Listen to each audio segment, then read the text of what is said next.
అప్పుల బాధలు వెంటాడుతున్నాయా? అయితే 6 JVR వారి జాతిరత్నాలు ధరించండి.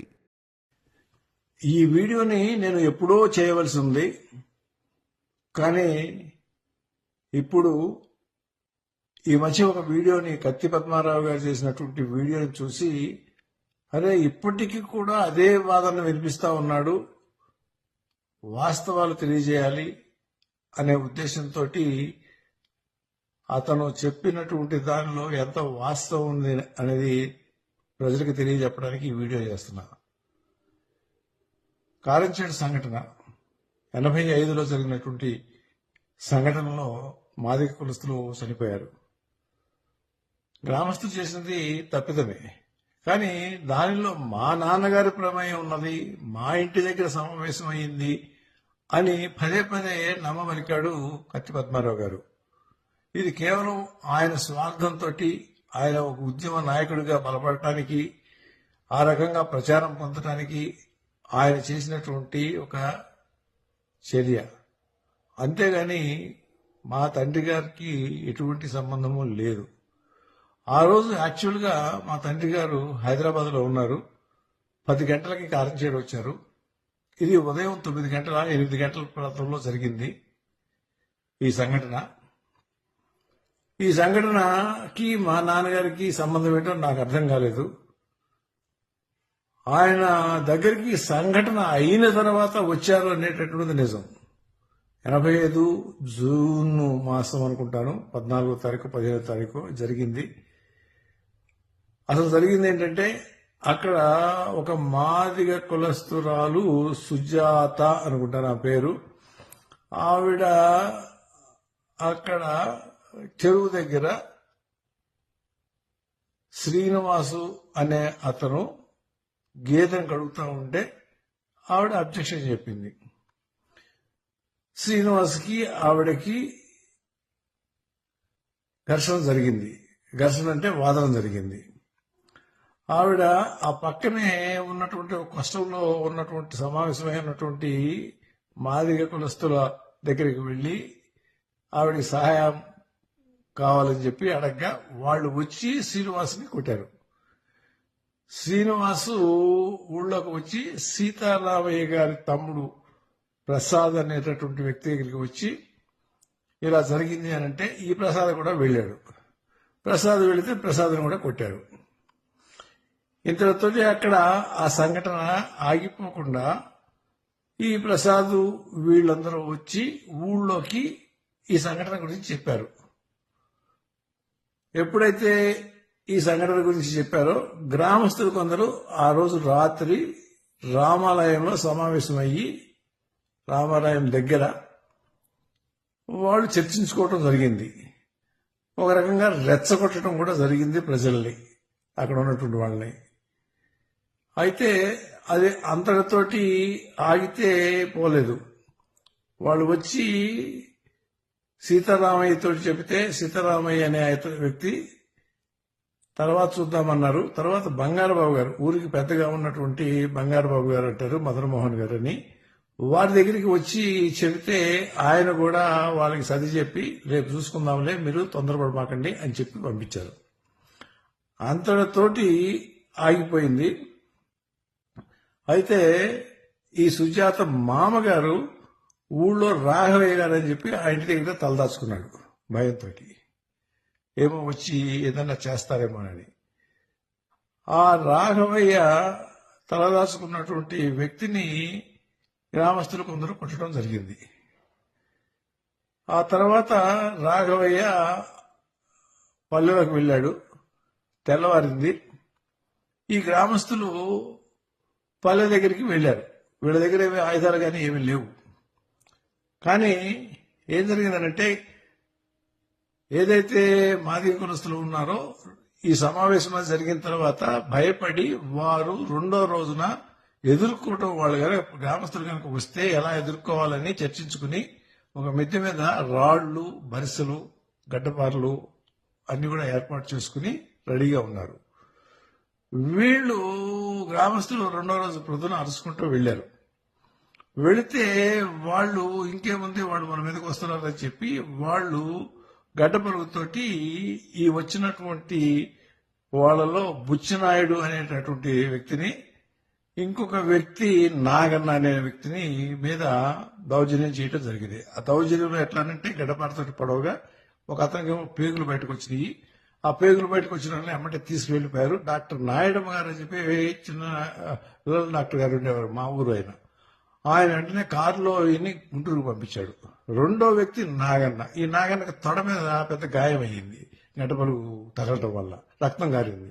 ఇంకేముంది, గ్రామస్తులు ఈ నాగన్నను తీసుకుని ఒక బండి మీద, ఒక రిక్షా బండి లాంటిది పెట్టేసేసి ఊళ్ళోకి తీసుకెళ్లి, ఇంకేముంది మా దగ్గర మొన్న చావగొడతా ఉన్నారు అని చెప్పి గడ్డపరుగుతో పొడిచారు అని చెప్పి రక్తం చూపిస్తూ ఊళ్ళో వెళ్లారు. ఊళ్ళోకి వెళ్ళేటప్పటికి ఊళ్ళో జనం అంతా రియాక్ట్ అయిపోయి ఎమ్మటే పరిగెత్తుకుంటూ వచ్చి అక్కడ కన్నికా పరమేశ్వరి గుడి దగ్గర ఉన్నటువంటి ఒక వస్తువులో ఉన్నటువంటి బొంగులు అన్ని లాగేసుకుని వెళ్ళారు.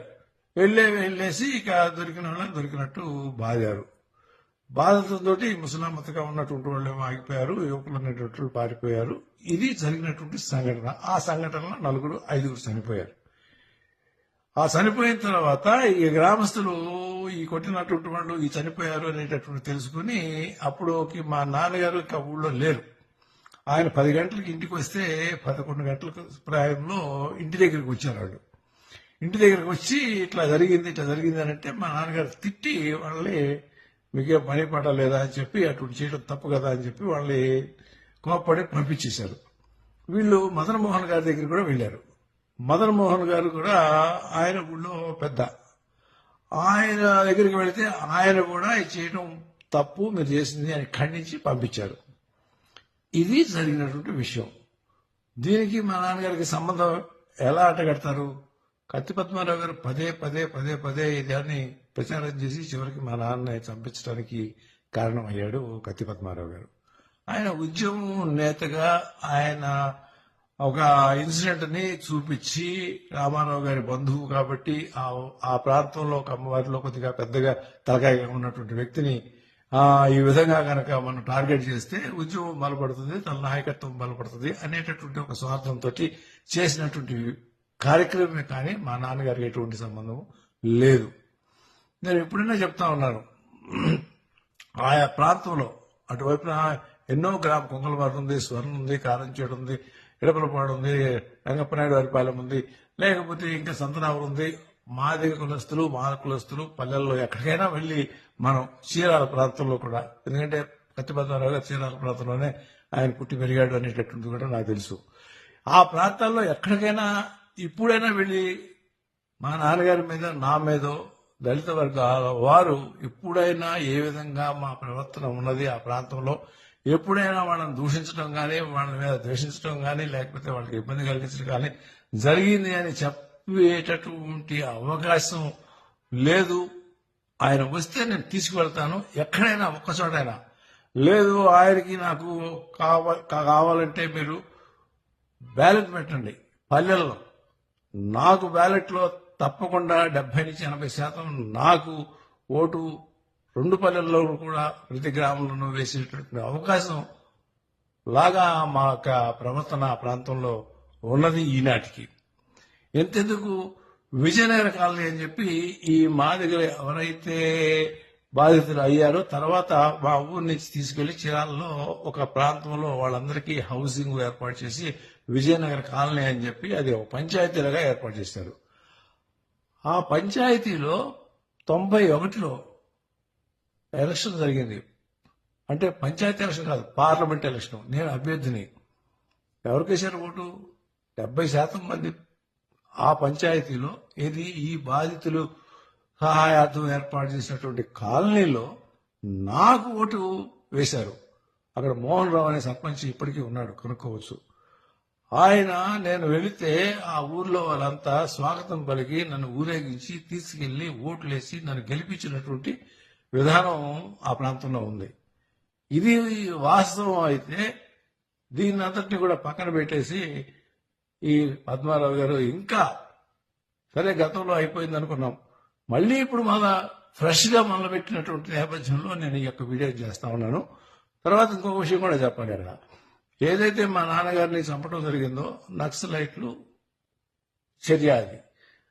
ఆ నక్సలైట్లో ఇద్దరు, ఒకతను నూజివీడులో పట్టుబడి తర్వాత ఎన్కౌంటర్లో పోయాడు, అతను చెప్పినటువంటిది కానీ, లేకపోతే విజయ్ కుమార్ అని చెప్పేసి తర్వాత అతను డాక్టర్ చదివాడు, అతను డాక్టర్ అయ్యాడు.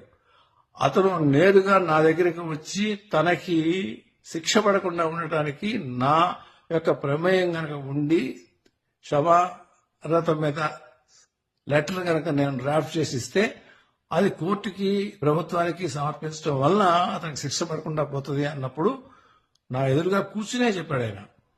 ఆ రోజు ఏం జరిగింది అని అంటే, అది కేంద్ర పార్టీ, ఏది నక్సలైట్లకు ఉన్నటువంటి కేంద్ర కమిటీ నిర్ణయం తీసుకుని దళితులని తమ వైపు, తమ ఉద్యమం వైపు లేకపోతే నక్సలిజం వైపు మలుచుకోవాలి అని అంటే, దీనిలో చెంచురామయ్య గారు అనేటటువంటి పేరు కత్తి పద్మారావు గారు చేసినటువంటి ఉద్యమం వల్ల బలపడి ఉంది కాబట్టి ఆయన గనక చంపినట్లయితే మన యొక్క ఉద్యమానికి బలం చేకూరుతుంది, దళితుల్లో మనకి పెరుగుతుంది,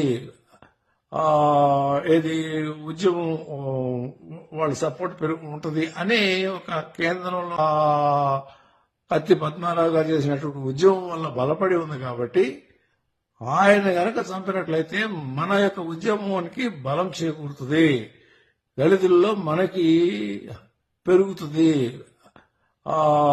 ఏది ఉద్యమం వాళ్ళ సపోర్ట్ ఉంటుంది అనే ఒక కేంద్రంలో నిర్ణయం తీసుకుని వీళ్ళని ఒక కమిటీగా వేసి ఆ కమిటీకి బాధ్యత అప్పచెప్తే మేము వచ్చాము అని ఆయన స్వయంగా నాకు చెప్పినటువంటి విషయం ఇది. ఆయన ఇప్పుడు కూడా ఉన్నారు, కావాలంటే కనుక్కోవచ్చు. ఆయన ఇప్పుడు, నేను ఆ రోజు లెటర్ ఇవ్వటం వల్ల అతనికి శిక్ష పడలేదు. తర్వాత అతను వెళ్లి డాక్టర్ అయిపోయిన తర్వాత ఎన్ఆర్ఐ హాస్పిటల్లో ట్యూటర్గా పనిచేశాడు. తర్వాత ఆయనకి ఆల్ ఇండియా మెడికల్ సైన్స్ ఢిల్లీలో ఇప్పుడు ఉద్యోగం చేస్తా ఉన్నాడు. ఇంకా మరి ఇంత ప్రత్యక్షంగా సత్యాలు ఇట్లా ఉంటే కత్తి పద్మారావు గారు మళ్ళీ అదే విధంగా ప్రచారం చేయటం అనేటటువంటిది సమంజసం కాదు. పద్మారావు గారు, మీరు చదువుకున్నారు, మీకు భాష వచ్చు, మీకు సాహిత్యం వచ్చు, వాటిల్లో మీకున్నటువంటి గొప్పతనాన్ని నేను ప్రశ్నించడం లేదు. కానీ ఈ రకంగా మా నాన్నగారు సీమకు కూడా హాని తలపెట్టనటువంటి వ్యక్తి. ఊళ్ళో ఏదైనా దళితులకు లేకపోతే సన్నకారు చిన్నకారుకు ఏదైనా అవసరం వస్తే ఆయన దగ్గరకు వచ్చి పని చేయించుకునేవారు కానీ వేరే చోటకు వెళ్లేవాడు కాదు. ఎప్పుడు కూడా ఆ వర్గాల వారికి అండగా ఉన్నటువంటి కుటుంబంగానే మేము మెలిగాము. ఇది సత్యము, యథార్థము, ఇది తెలుసుకుంటే మంచిదని చెప్పి ప్రజలకు కూడా విన్నవించవలసినటువంటి బాధ్యత నా మీద ఉన్నది కాబట్టి ఈనాడు ఈ వీడియో చేస్తున్నాను. Thank you.